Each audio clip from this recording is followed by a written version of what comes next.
I'm pretty confident we're going to make it happen in 2020, and we need your help. We need lots of people to make it happen. It's really a community event. We all know people who are creative that have those kind of projects going on that if you just said, hey, you should be at a Maker Faire, they might exhibit. And it's not about Arduinos and 3D printing.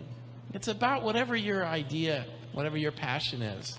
We've had, crafters, cooks, ceramicists, roboticists. You help us connect that network, because we're only going to get so many people that come out and know about this and apply.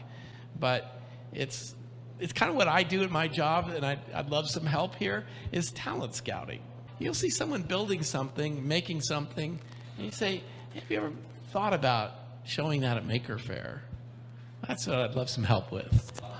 I told Dale the first day I met him, I was doing these things called Maker Expo, because I knew one day I would be sitting next to him and I didn't want to explain to him why I used Maker Faire without his permission. And I also told him that by 2030, I wanted to catch the maker movement in the United States. By 2020, I wanted to have the first Maker Faire in Saudi Arabia.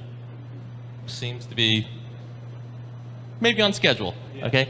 By 2025, I wanted to have a solid Maker Faire that could stand toe-to-toe with any Maker Faire.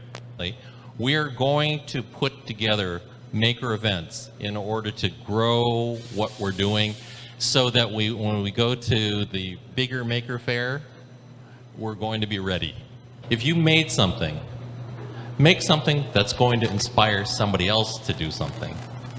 And make sure that they try to make something that inspires somebody else. I always say the machines are not going to make things by themselves. You kind of have to have a culture there, a passion inside the space.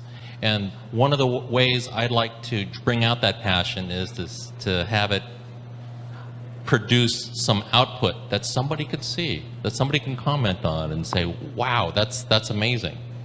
And so that's why I think these fairs are important, because you can't hide.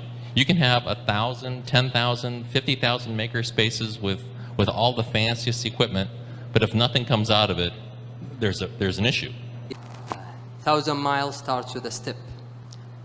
If you have any idea, just try. Just try. You have, I'm sure the equipment and the tools are enablers to make your idea come true in your hand. So what you need to do is to interact with community members, the maker community members. Each one of them have something to help. Let's say, for instance, if you don't know programming, you could sit with a programmer.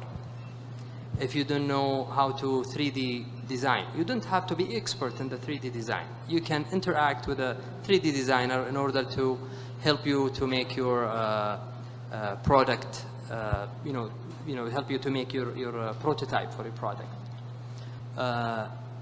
Surround yourself with makers.